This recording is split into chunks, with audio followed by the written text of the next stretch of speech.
Last lecture में हम लोग देख लिए थे लेटरल शिफ्टिंग क्या होता है, नॉर्मल शिफ्टिंग क्या होता है। आज हम लोग सबसे पहले स्टार्ट करेंगे some natural phenomena related with refraction.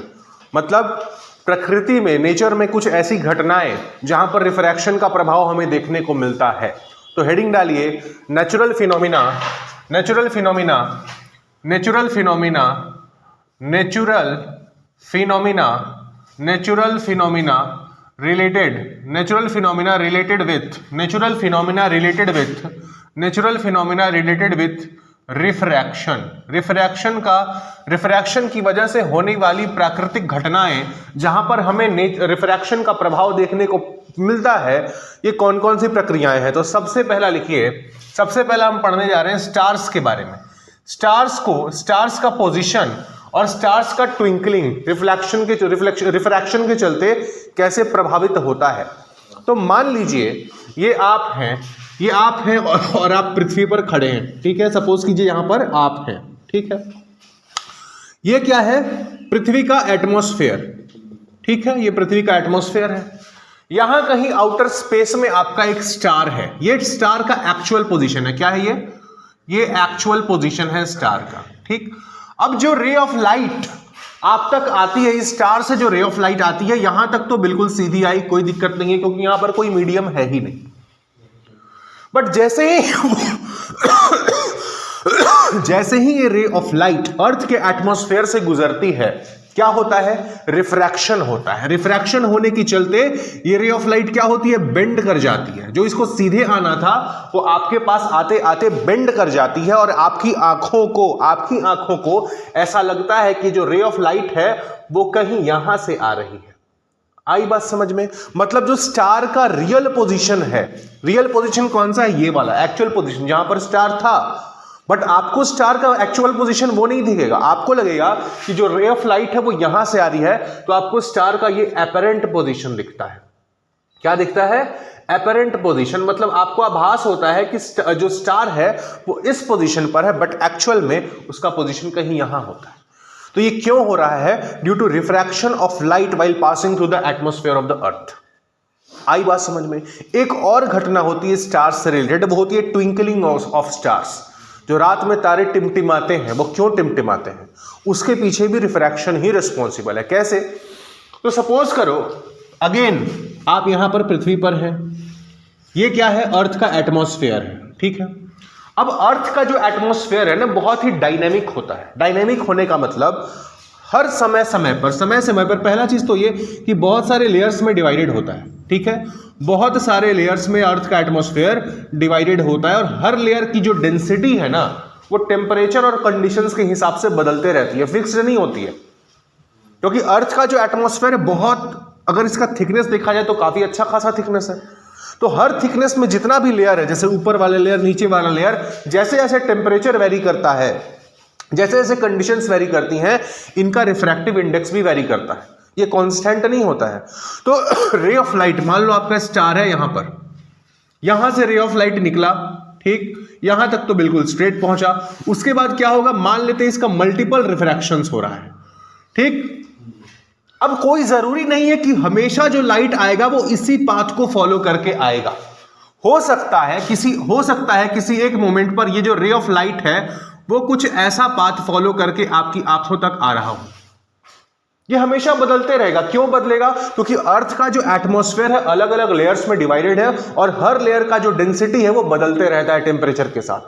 तो रे ऑफ लाइट का जो पाथ है वो फिक्स्ड नहीं होता है। जैसे जैसे लेयर का डेंसिटी बदलेगा, उसकी रिफ्रैक्टिव इंडेक्स बदलेगी, वैसे वैसे इसका पाथ भी चेंज करते रहता है। तो मान लीजिए आप यहां पर खड़े थे, एक बारी लाइट जब आपके तरफ आया तो आपको लगा कि स्टार ज्यादा चमक रहा है। जब दूसरी बार यही रे ऑफ लाइट दूसरी तरफ चला गया तो आपको लगा कि उसका लाइट जो है वो कम हो गया है। तो इसी वजह से लाइट कभी ज्यादा आएगा, कभी कम आएगा, कभी ज्यादा आएगा, कभी कम आएगा। जब लाइट आपकी आंखों पर आएगा तो ब्राइटनेस ज्यादा होगी, जब लाइट आपकी आंखों से दूर जाएगा तो ब्राइटनेस कम होगी। तो आपको लगेगा कि तारे क्या कर रहे हैं? टिमटिमा रहे हैं। तो ये सब चीजें क्यों हो रही हैं? ड्यू टू रिफ्रैक्शन हो रही है। Due to refraction of light आपको स्टार का एपरेंट पोजीशन उसके एक्चुअल पोजीशन से अलग दिखता है, और due to refraction of light जो स्टार्स हैं वो आपको रात में टिमटिमाते हुए नजर आते हैं। आई बात समझ में? इसको अपने शब्दों में आप लिख पाएंगे? लिख सकते हैं आप अपने शब्दों में इसको बना करके? चलिए तो इसको फिगर ड्रॉ कर लीजिए। ये कौन सा है? ये आपका twinkling of stars. Twinkling of stars की रात में स्टार्स क्यों ट्विंकल करते हैं, क्यों टिमटिमाते हैं? बनाइए फिगर। अगला जो आपको नेचुरल फिनोमेना देखने को मिलता है वो है कि जो सनराइज होता है आपका, ठीक है ना, वो एक्चुअल सनराइज होने, जैसे देखो आपको बता रहे हैं क्या है। ये मान लीजिए आपकी पृथ्वी है, ठीक, ये पृथ्वी का क्या है? एटमॉस्फेयर, ठीक है। यहां कहीं मान लेते हैं आपका होराइजन है। होराइजन समझते हैं? क्षितिज, जितनी जो आपका आंख जो आप देख पाते हो ना अर्थ के फ्लैट सरफेस को, ठीक है ना, सपोज करिए वो आपका होराइजन यहां पर है। अब सन जो है, सन मान लेते हैं यहां पर सन है। सनराइज कब होगा? जब ये सन इस होराइजन से ऊपर आएगा, ठीक है। जब क्षितिज से ऊपर आएगा तो आपको दिखना शुरू होगा, तो आपका सनराइज हो जाएगा। अभी जो सन है वो यहां पर होराइजन से नीचे है, मतलब अभी सनराइज नहीं हुआ है। तो यहां से जो रे ऑफ लाइट, अभी सनराइज होने से पहले यहां से जो रे ऑफ लाइट चली एटमॉस्फेयर में पहुंची, एटमॉस्फेयर ने क्या किया? इस रे ऑफ लाइट को बेंड कर दिया। बेंड कर दिया तो आप यहां पर खड़े हैं मान लो पृथ्वी पर, ठीक है। आपके पास जो रे ऑफ लाइट आ रही है वो बेंड होकर के आ रही है, तो आपको लगेगा कि ये रे ऑफ लाइट कहां से आ रही है? रे ऑफ लाइट यहां से आ रही है। मतलब एक्चुअल में सनराइज हुआ नहीं है, बट आपको लगेगा कि सनराइज हो चुका है। सनराइज, एक्चुअल सनराइज होने से पहले ही आपको सूर्य जो है वो क्षितिज से ऊपर दिखना शुरू हो जाएगा। क्यों? Due to refraction of light. इसी को हम लोग बोलते हैं early sunrise. Sunrise, actual sunrise होने के 2 मिनट पहले ही हम लोग को सनराइज दिखना शुरू हो जाता है। सूर्य क्षितिज से नीचे है, होराइजन से नीचे है, लेकिन रिफ्रैक्शन ऑफ लाइट होने के चलते हमें नजर आता है कि भाई सनराइज तो हो चुका है, लेकिन अभी होने में 2 मिनट लेट होता है। तो अगर कभी मान लीजिए आप सोए हुए हैं, आपके घर में आपको कोई मम्मी पापा आकर के उठाए कि उठो बे, सूरज उग चुका है, इतना देर तक सोए हुए हो, तो बोलेगा 2 मिनट और सोने दीजिए, अभी 2 मिनट बाद सूरज उगेगा। आपको बस दिख रहा है, हुआ नहीं है, वो बस सिर्फ आपको दिख रहा है, ठीक है ना। तो एक तो हुआ कि आपका अर्ली सनराइज, सनराइज जो होता है रिफ्रैक्शन के चलते आपको 2 मिनट पहले देखने को ही शुरू हो जाता है। सनसेट के टाइम पे क्या होगा? सनसेट के टाइम पे भी सेम ऐसा ही चीज होगा। मान लीजिए सनसेट वाले केस को हम लोग स्टडी कर रहे हैं। यहां पर आपकी पृथ्वी, ये हो गया उसका एटमॉस्फेयर, ये है आपका होराइजन, ठीक। सनसेट हो चुका है, सनसेट हो चुका है, सूर्य जो है क्षितिज से नीचे जा चुका है, होराइजन से नीचे जा चुका है। लेकिन यहां से जो रे ऑफ लाइट चलेगी, यहां से जो रे ऑफ लाइट चलेगी आप तक बेंड होकर के आएगी, तो आपको लगेगा कि भाई सनराइज तो, सन तो अभी ऊपर ही है, सनसेट हो चुका है, सूरज ढल चुका है, लेकिन रिफ्रैक्शन के चलते आपको सूरज जो है वो अभी भी होराइजन से ऊपर ही दिखेगा। तो इसको हम लोग बोलते हैं डिलेड सनसेट, मतलब सनसेट होने के बाद भी आपको सूर्य दिखता है, तो एक्चुअल जो सनसेट होता है वो डिलेड होता है। कितने मिनट से? 2 मिनट से। तो ये सारी प्रक्रियाएं किसकी वजह से हो रही हैं? रिफ्रैक्शन की वजह से हो रही हैं। आया समझ में? ड्रॉ कर लीजिए फिगर। अगला हेडिंग डालिए total internal reflection. Total internal reflection क्या पढ़ना है हम लोग को? Total internal reflection. Total internal reflection क्या होता है भाई? टोटल इंटरनल रिफ्लेक्शन, तो टोटल इंटरनल रिफ्लेक्शन का पहले डिफिनेशन लिखते हैं, उसके बाद प्यार से एकदम समझेंगे कि भाई होता क्या है टोटल इंटरनल रिफ्लेक्शन। तो लिखिए the phenomena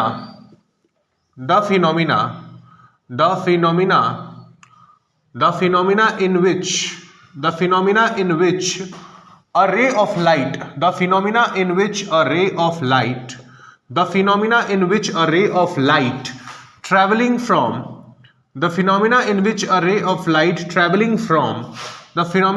ray of light traveling from a denser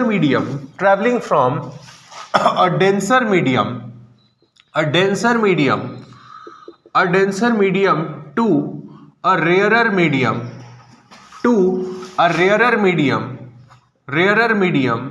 gets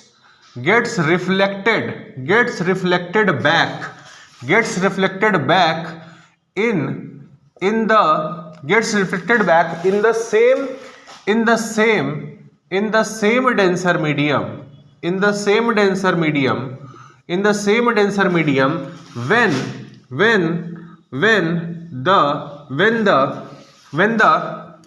the angle of incidence is greater than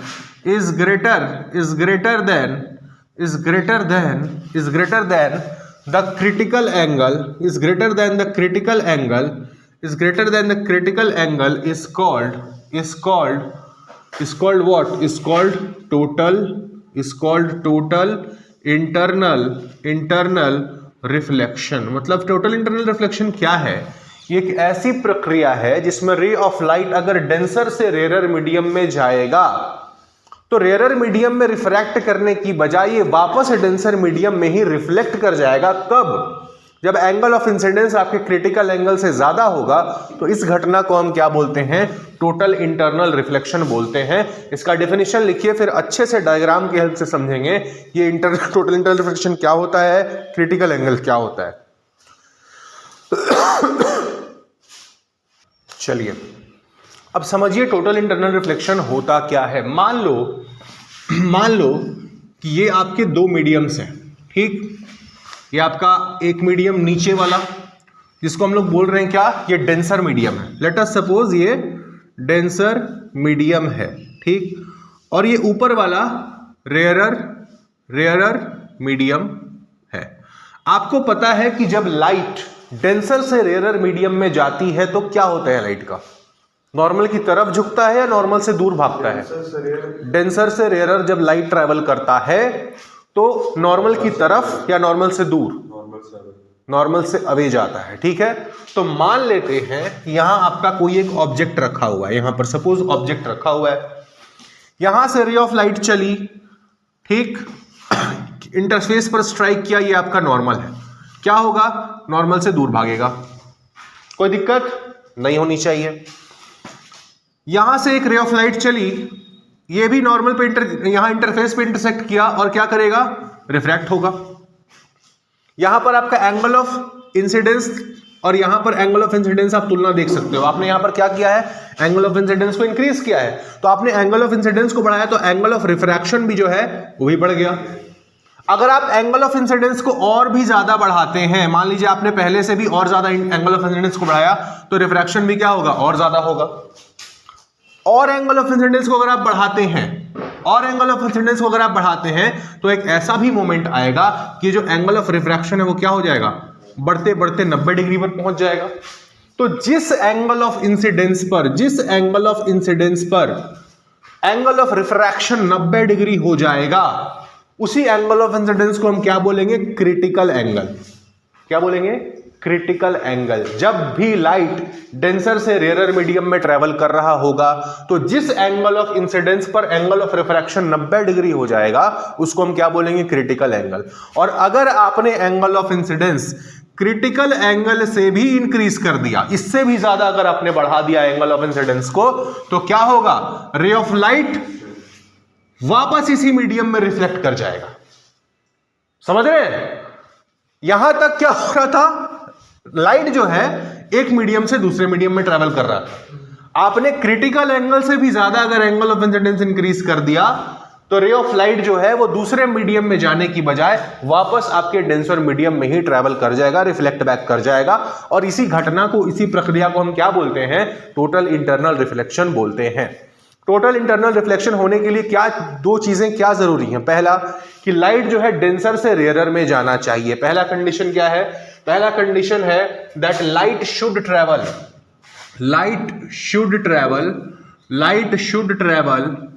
from denser to rarer medium. पहला तो ये कंडीशन होना चाहिए। दूसरा क्या होना चाहिए? The angle of incidence should be greater than the critical angle. अगर क्रिटिकल एंगल से ज्यादा एंगल ऑफ इंसिडेंस है तो आपको टोटल इंटरनल रिफ्लेक्शन देखने को मिलता है। कहीं कोई दिक्कत, समस्या, तकलीफ? लिख लीजिए। आर्यन, क्रिटिकल एंगल का डेफिनेशन तो लिख लेंगे ना आप लोग? क्रिटिकल एंगल को कैसे डिफाइन करेंगे? लिख लो। The angle of incidence, the angle of incidence, the angle of incidence for which, the angle of incidence for which the angle of incidence for which the angle of refraction, the angle of refraction becomes 90 degrees when the ray of light travels from denser to rarer medium is called what? Is called the critical angle. और इस angle से ज्यादा अगर angle of incidence होगा तो total internal reflection की प्रक्रिया आपको देखने को मिलेगी। अब देखो, आपने बोला कि सर जब लाइट डेंसर से रेयरर में जाएगा, ये क्या है आपका डेंसर, इसको हम बोल देते हैं मीडियम 2। डेंसर से कहां जाएगा? रेयरर में, इसको हम बोल देते हैं मीडियम 1। तो जब लाइट आपका डेंसर से रेयरर में जाएगा और अगर angle of incidence critical angle के बराबर होगा तो जो एंगल ऑफ रिफ्रैक्शन होगा वो कितना हो जाएगा? 90 डिग्री हो जाएगा। अगर कब जब आपका एंगल ऑफ इंसिडेंस जो है वो क्रिटिकल एंगल के बराबर होगा।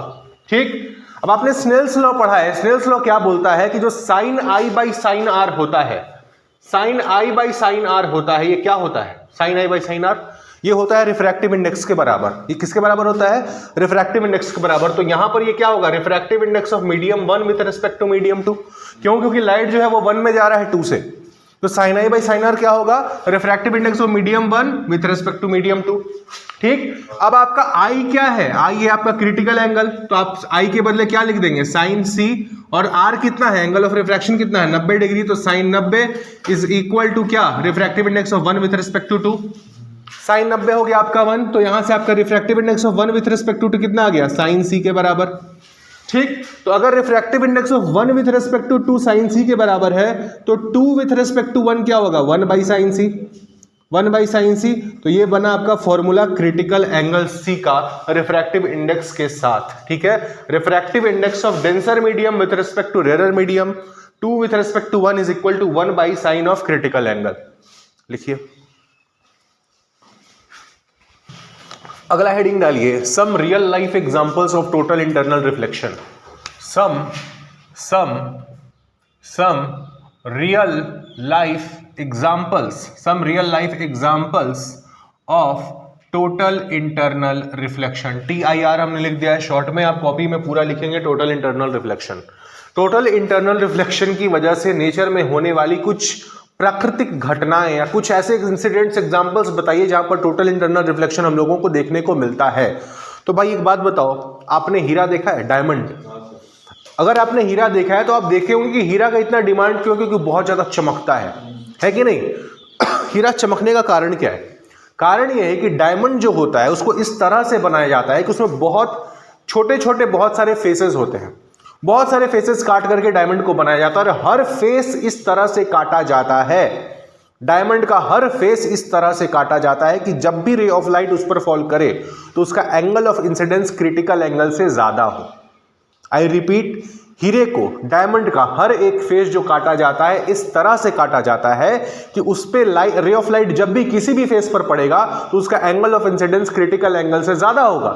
तो क्रिटिकल एंगल से ज्यादा होगा तो वो क्या करेगा? लाइट उसी में क्या होगा? इंटरनल रिफ्लेक्शन होगा।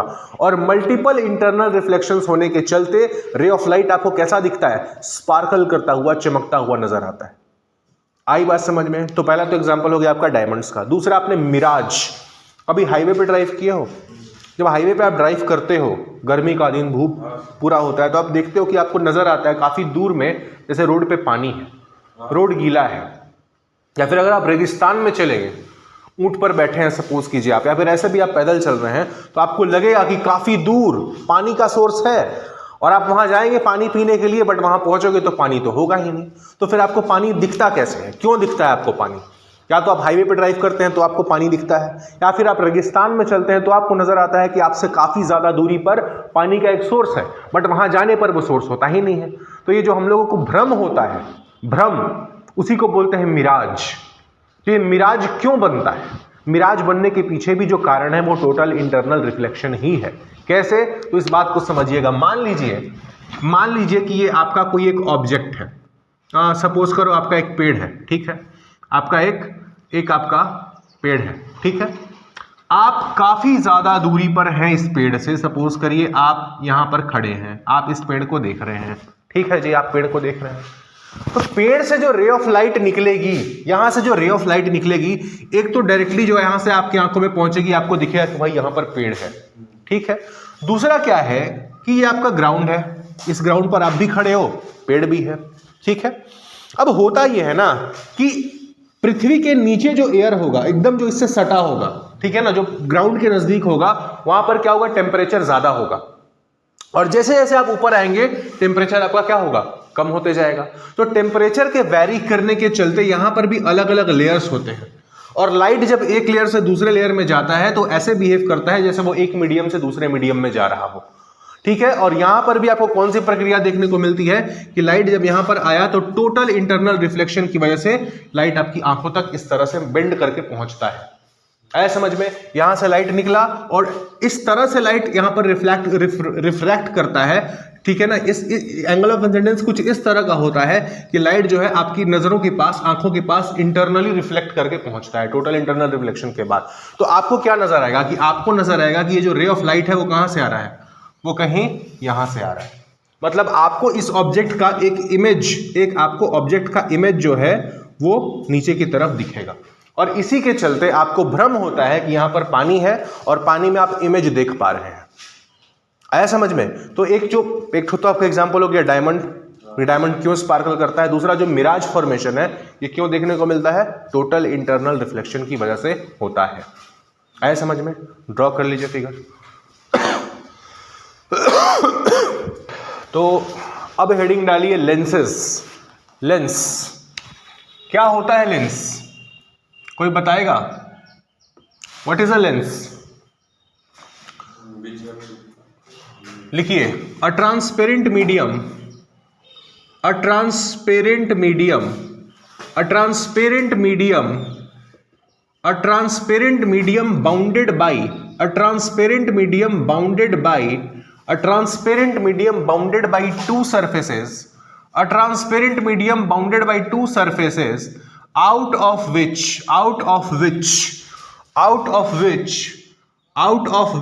at least one is spherical, a transparent medium bounded by two surfaces out of which at least one is spherical is called what? Is called a lens. अब लेंस में आपने दो प्रकार के लेंसेस क्लास 10th में पढ़े होंगे, एक कन्वेक्स लेंस और दूसरा कनकेव लेंस। क्या होता है कन्वेक्स और कनकेव लेंस?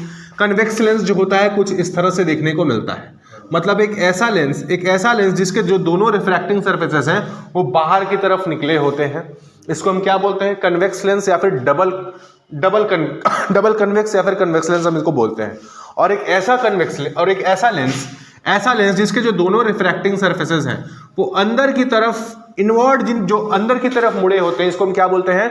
कनकेव लेंस या फिर डबल कनकेव लेंस बोला जाता है। आई बात समझ में? इसका एक और नाम है कन्वर्जिंग लेंस, क्योंकि ये रे ऑफ लाइट जो इस पर पड़ती है उसको ये कन्वर्ज करता है, किसी एक बिंदु पर लाकर सबको कन्वर्ज करता है, तो इसको हम बोलते हैं क्या? Converging lens.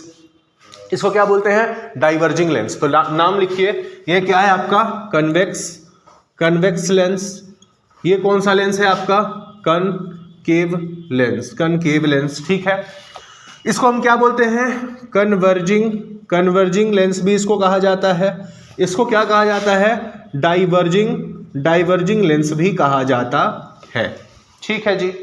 अब मेरे को एक बात बताइए, जब आप मिरर्स पढ़ रहे थे, जब आपने मिरर्स पढ़ा था, आपका मिरर कैसा था? ये मान लो आपका ये कौन सा मिरर था? आपका कनकेव मिरर था, ठीक है। कनकेव मिरर था तो इस कनकेव मिरर के पास अपना एक फोकस होता था, एक सेंटर ऑफ कर्वेचर होता था। यहां पर लेंस के केस में यहां पर जो आपका कर्वेचर था सिर्फ एक आपका कर्व्ड सरफेस था। मिरर के केस में यहां पर देखो दो ठो कर्व्ड सरफेस है, एक कर्व्ड सरफेस ये है, दूसरा कर्व्ड सरफेस ये है। तो यहां पर जो आपको फोकस मिलेंगे वो कितने मिलेंगे? दो मिलेंगे। सेंटर ऑफ कर्वेचर मिलेंगे वो कितने मिलेंगे? 2 मिलेंगे। आई बात समझ में? तो जब हम कन्वेक्स लेंस की बात करेंगे तो ये हमारा प्रिंसिपल एक्सिस होगा, ठीक है। यहां पर होगा जो इस वाले इस कर्व्ड सरफेस का जो फोकस होगा F1 यहां पर होगा, C1 यहां पर होगा। इस वाले का कहां होगा? F2 यहां पर होगा, C2 यहां पर होगा। और जो लाइन C1 को C2 से जोड़ेगी, मतलब दोनों सेंटर ऑफ कर्वेचर्स को जोड़ेगी, उसी को हम क्या बोलेंगे? प्रिंसिपल एक्सिस बोलेंगे, ठीक है। फोकस कौन सा पॉइंट होगा? फोकस वो पॉइंट होगा जिस पॉइंट पे जो रे ऑफ लाइट पैरेलल आएगी प्रिंसिपल एक्सिस के, वो क्या करेगी? कन्वर्ज करेगी। ऑप्टिकल सेंटर क्या होता है? ये आपका मिडिल, जैसे आपका मिरर के केस में क्या होता था? पोल होता था। Centre of the reflecting surface को हम लोग क्या बोलते थे? पोल बोलते थे।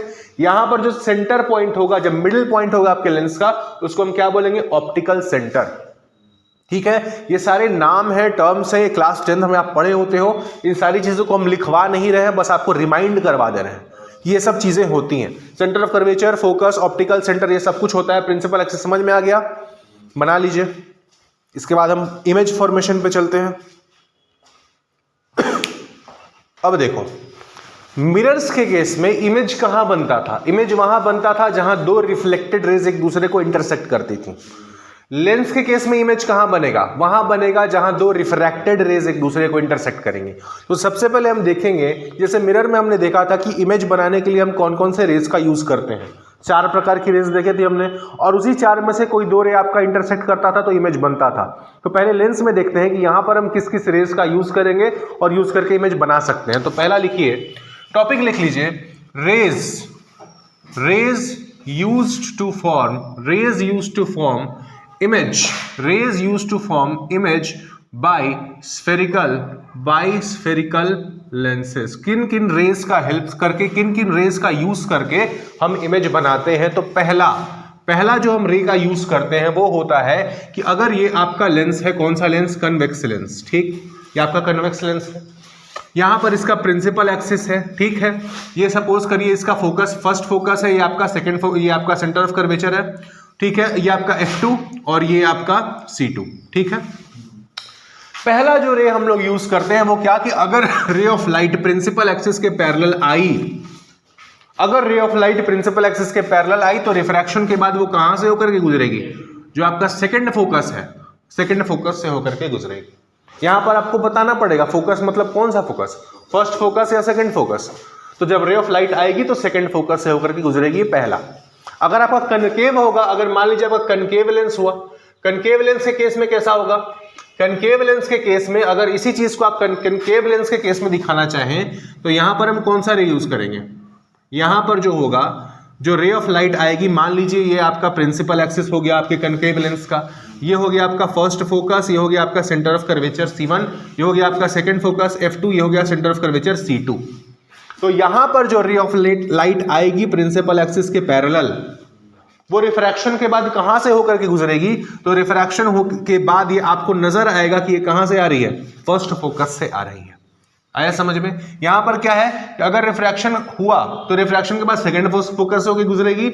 यहां पर क्या है, रिफ्रैक्शन के बाद ये डाइवर्ज करेगा। कनकेव लेंस कैसा होता है? Diverging lens. तो रे ऑफ लाइट को तो ये डाइवर्ज कर दिया, बट ये कहां से आती हुई नजर आएगी? तो फर्स्ट फोकस से आती हुई नजर आएगी। बना लीजिए इसको। दूसरा जो रे ऑफ लाइट जिसका यूज करके हम बना सकते हैं इमेज, वो क्या है कि सपोज करो ये आपका कन्वेक्स लेंस है, ठीक है। कन्वेक्स लेंस है, ये इसका प्रिंसिपल एक्सिस है। ये मान लीजिए इसका फर्स्ट फोकस F1, ये इसका centre of curvature C1, second focus F2, centre of curvature C2, ठीक। दूसरा जो रे ऑफ लाइट है वो कहता है कि अगर रे ऑफ लाइट आपके फोकस से होकर के आ रही है, अगर ray of light initially focus से होकर के आ रही है तो रिफ्रैक्शन के पश्चात ये क्या हो जाएगी? प्रिंसिपल एक्सिस के पैरेलल हो जाएगी। किसमें? Convex lens. कनकेव लेंस में क्या होगा कि अगर मान लीजिए ये आपका कनकेव लेंस है, ठीक है, ये आपका कनकेव लेंस है। कनकेव लेंस का हो गया आपका प्रिंसिपल एक्सिस ये, ठीक है जी, प्रिंसिपल एक्सिस बना दिया आपने। मान लीजिए आपका फर्स्ट फोकस है F1, centre of curvature C1, second focus आपका F2, centre of curvature C2, ठीक। यहां पर अगर मान लीजिए आपकी रे ऑफ लाइट कुछ इस तरह से आ रही है कि आपके सेकंड फोकस की तरफ डायरेक्टेड थी, ठीक, अगर आपकी रे ऑफ लाइट सेकंड फोकस की तरफ डायरेक्टेड थी तो रिफ्रैक्शन के बाद कहां हो जाएगी, ये प्रिंसिपल एक्सिस के पैरेलल हो जाएगी। आया समझ? बना लीजिए इसको। तीसरा जो रे ऑफ लाइट जिसका यूज करके हम इमेज बना सकते हैं वो है कि मान लो ये आपका कन्वेक्स लेंस है, ठीक है जी, कन्वेक्स लेंस है, ये इसका प्रिंसिपल एक्सिस, ये इसका first focus f1 centre of curvature c1, second focus f2 centre of curvature c2, ये क्या है इसका ऑप्टिकल सेंटर O। अगर ray of light optical centre से होकर के आ रही है तो रिफ्रैक्शन के पश्चात भी ये बिल्कुल सीधे चलती चली जाएगी, इसमें कोई डेविएशन नहीं होगा। आया समझ? अगर आपका कनकेव लेंस है, कनकेव लेंस में भी सेम चीज होगी। कनकेव लेंस का आप बना दो, प्रिंसिपल एक्सिस बना दो, फर्स्ट फोकस f1, सेकंड आपका centre of curvature c1, second focus f2 centre of curvature c2। यहां भी अगर ray of light optical centre से होती हुई आएगी तो रिफ्रैक्शन के पश्चात सीधी चली जाएगी, इसमें कोई डेविएशन नहीं होगा। बना लीजिए। चलिए जी, तो आपने देख लिया कि किन किन रेज का हेल्प से हम इमेज बनाते हैं। अब रेज पता चल गया है तो अगला काम क्या है, इमेज बनाना। तो हेडिंग डालिए image formation, image formation, image formation, image formation by, image formation by convex, image formation by convex lenses, image formation by convex lenses. सबसे पहला केस क्या, सबसे पहला केस कि when object lies at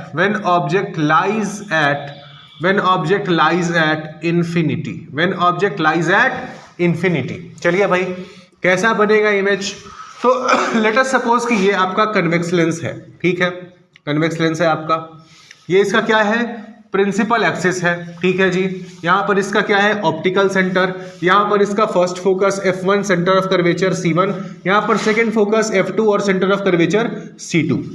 अब object कहां है, इन्फिनिटी पर रखा है, मतलब इस लेंस से काफी ज्यादा दूरी पर रखा हुआ है। आपको पता है कि जब ऑब्जेक्ट इन्फिनिटी पर होता है तो इन्फिनिटी से रेज ऑफ लाइट आते आते प्रिंसिपल एक्सिस के पैरेलल हो जाती है। मिरर के भी केस में हमने देखा था कि जब आपका ऑब्जेक्ट इन्फिनिटी पर रखा हुआ था तो वहां से रेज ऑफ लाइट आते आते प्रिंसिपल एक्सिस के पैरेलल हो जाती थी, तो यहां पर भी पैरेलल हो जाएंगी। तो जो भी ray of light principal axis के पैरेलल आएगी, आपको पता है रिफ्रैक्शन के पश्चात वो कहां से गुजरेगी, रिफ्रैक्शन के बाद वो सेकंड फोकस से होकर के गुजरेगी। कोई दिक्कत इसमें नहीं होनी चाहिए। दूसरी रे ऑफ लाइट हम मान लेते हैं भाई कि हमारा जो ऑप्टिकल सेंटर है ये भी क्या होगी, प्रिंसिपल एक्सिस के पैरेलल होगी। तो मान लेते हैं कि रे ऑफ लाइट आई और इसने क्या किया, ऑप्टिकल सेंटर से होकर के गुजरा। अगर ऑप्टिकल सेंटर से गुजरेगी तो सीधे चलती चली जाएगी, कोई इसमें डेविएशन नहीं होगा। दोनों रेज इंटरसेक्ट कहां पे कर रही हैं, फोकस पे। पहली वाली रिफ्रैक्टेड रे और दूसरी वाली रिफ्रैक्टेड रे एक दूसरे को कहां कट कर रही हैं, f2 पे। तो आपका इमेज कहां बनेगा, f2 पे। तो आपका पोजीशन क्या हुआ इमेज का, पोजीशन हुआ at second focus, at second focus, second focus बोले तो एट f2। साइज कैसा होगा, साइज जो होगा वो बिल्कुल आपका पॉइंट साइज्ड का होगा, पॉइंट साइज्ड इमेज होगा। नेचर कैसा होगा, नेचर जो होगा वो होगा आपका real, real image and inverted, real and inverted. लिख लीजिए। दूसरा केस देखिए, दूसरा केस क्या होगा, second case when object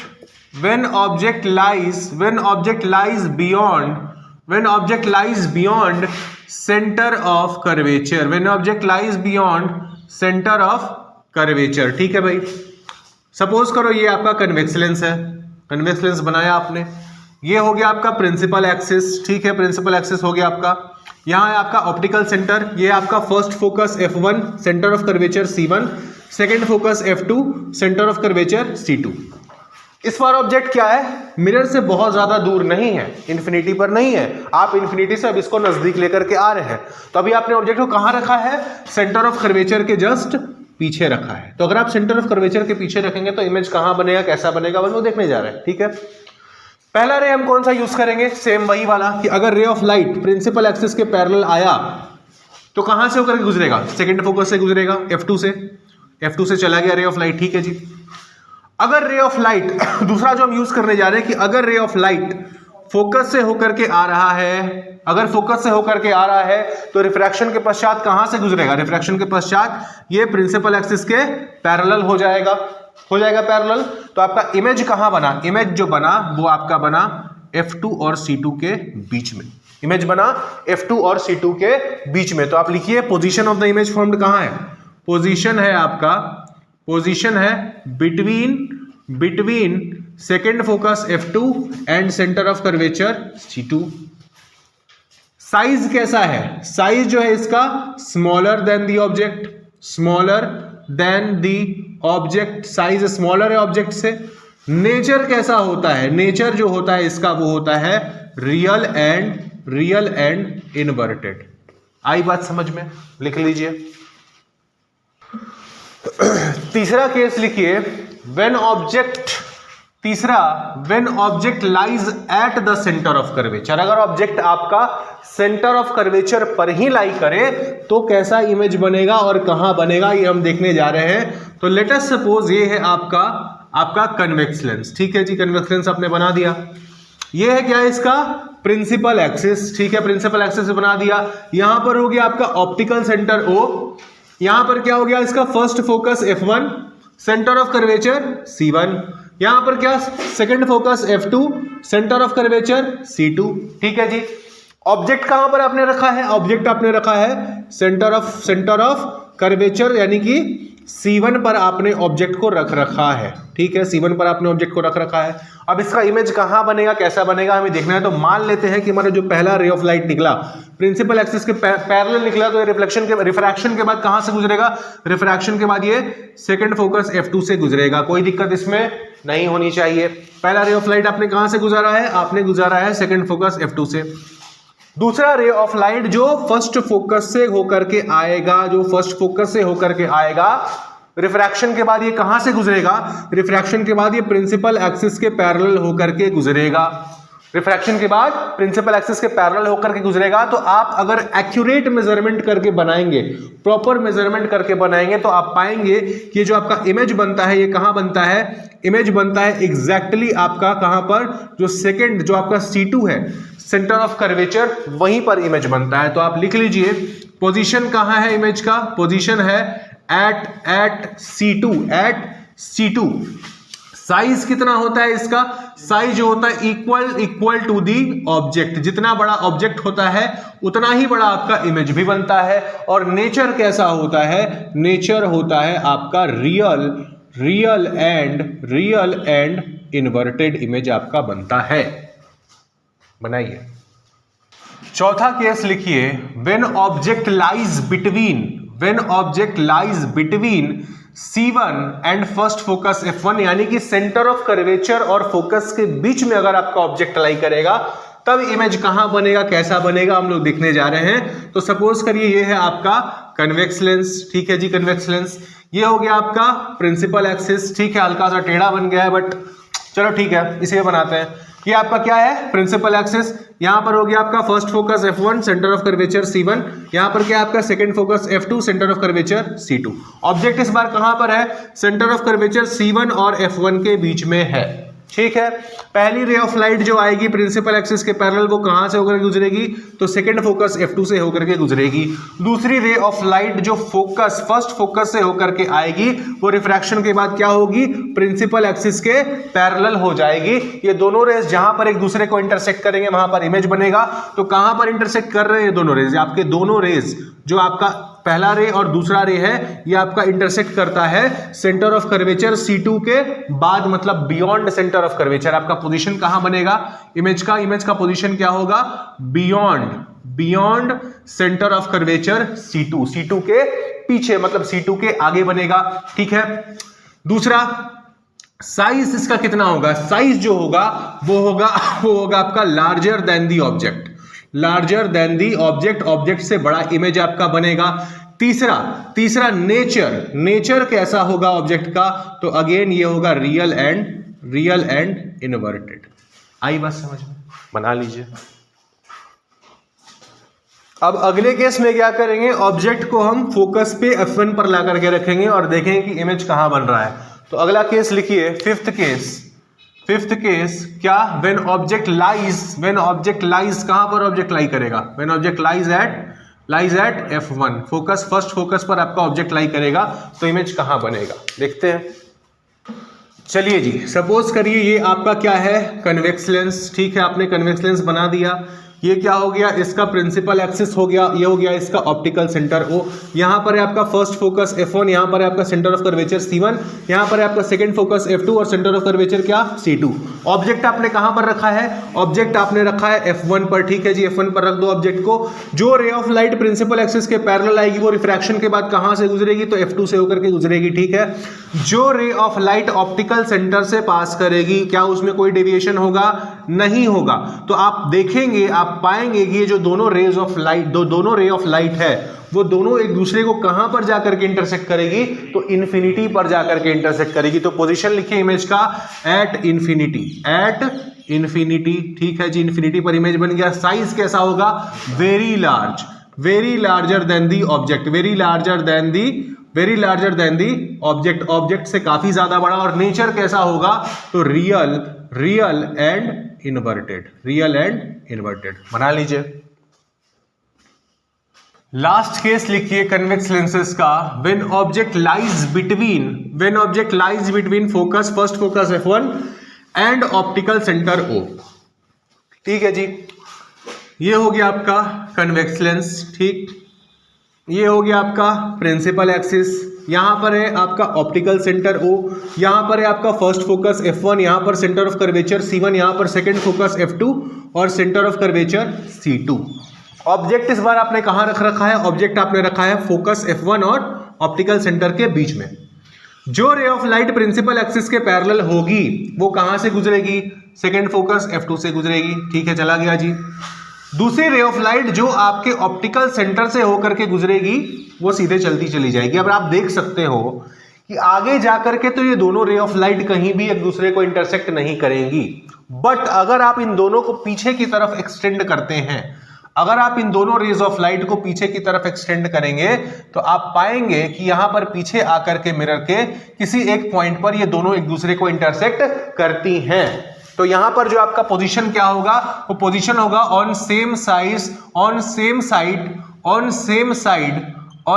side as that of object, मतलब जिस तरफ ऑब्जेक्ट रखा है उसी तरफ आपका इमेज बनेगा, ठीक है। साइज क्या है, वेरी लार्ज, साइज जो है वो वेरी लार्ज या फिर लार्जर भी बोल सकते हो। नेचर क्या है, वर्चुअल एंड इरेक्ट। वर्चुअल क्यों है भाई, क्योंकि जो रेज ऑफ लाइट है जो रिफ्रैक्ट कर रही हैं वो एक्चुअली दोनों एक दूसरे को कहीं भी मीट नहीं कर रही हैं, बट आप दोनों को पीछे की तरफ एक्सटेंड कर रहे हैं तो वर्चुअली किसी एक पॉइंट पर ये इंटरसेक्ट कर रही हैं। आया समझ में। तो इमेज कैसा बना आपका, वर्चुअल और इरेक्ट बना, लिख लीजिए। अगला हेडिंग डालिए, image formation by concave lenses. Image formation by concave lenses क्या है भाई, इसमें दो ही केस आपको पढ़ना है। पहला है when object lies at infinity. पहला केस क्या है, जब आपका ऑब्जेक्ट कहां पर है, इंफिनिटी पर है। तो सपोज करिए ये है आपका कनकेव लेंस, ठीक है जी, आपका कनकेव लेंस आपने बना दिया, बहुत बढ़िया बात। ये है क्या आपका प्रिंसिपल एक्सिस यहां पर है आपका ऑप्टिकल सेंटर हो, ये है आपका फर्स्ट फोकस F1 और आपका centre of curvature C1, second focus F2 और सेंटर ऑफ कर्वेचर C2।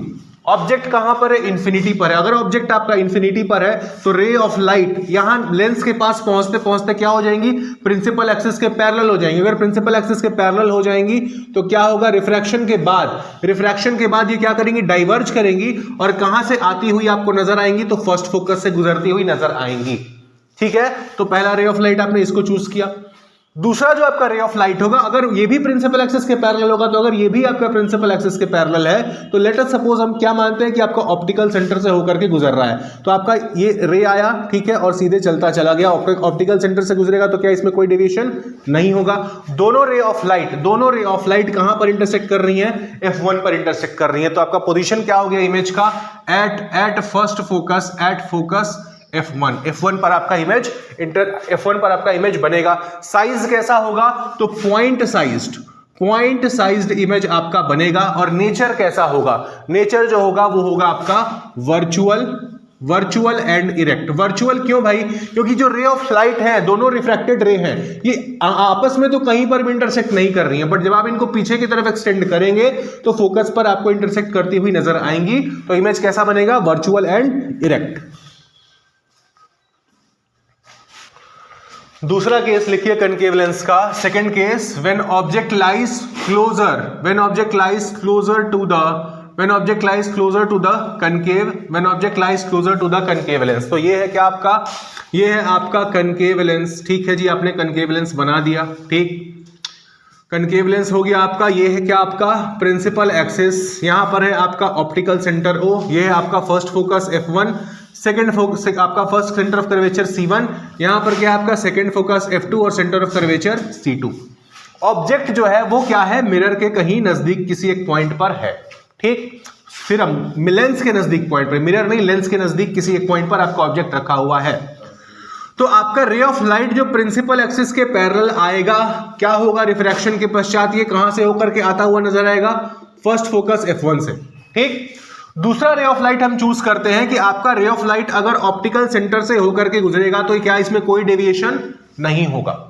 ये दोनों रेज ऑफ लाइट कहां पर इंटरसेक्ट कर रही हैं? यहां पर एक दूसरे को वर्चुअली इंटरसेक्ट कर रही हैं। तो आपका इमेज का पोजीशन क्या हुआ? इमेज का जो पोजीशन बना वो बना between F1 and optical centre O। First focus और ऑप्टिकल सेंटर O के बीच में आपका इमेज बना। साइज कैसा हुआ? तो smaller than the object. Size बना आपका स्मॉलर देन द ऑब्जेक्ट। और तीसरा, नेचर कैसा है? तो वर्चुअल एंड इरेक्ट नेचर का इमेज बना है। लिख लीजिए। ठीक है, तो आज हम लोग सारा लेंस क्या होता है, कितने प्रकार का होता है, कौन कौन से रेज से हम लोग इमेज बनाते हैं और कैसे कैसे इमेज बनता है, कनकेव और कन्वेक्स लेंस दोनों में हम लोग पढ़ चुके हैं। इसके आगे कल हम लोग स्टार्ट करेंगे और जो डेरिवेशंस है कुछ फॉर्मूले के, इंपॉर्टेंट फॉर्मूले के, उन डेरिवेशंस को हम लोग कल से देखेंगे। ठीक है, चलिए।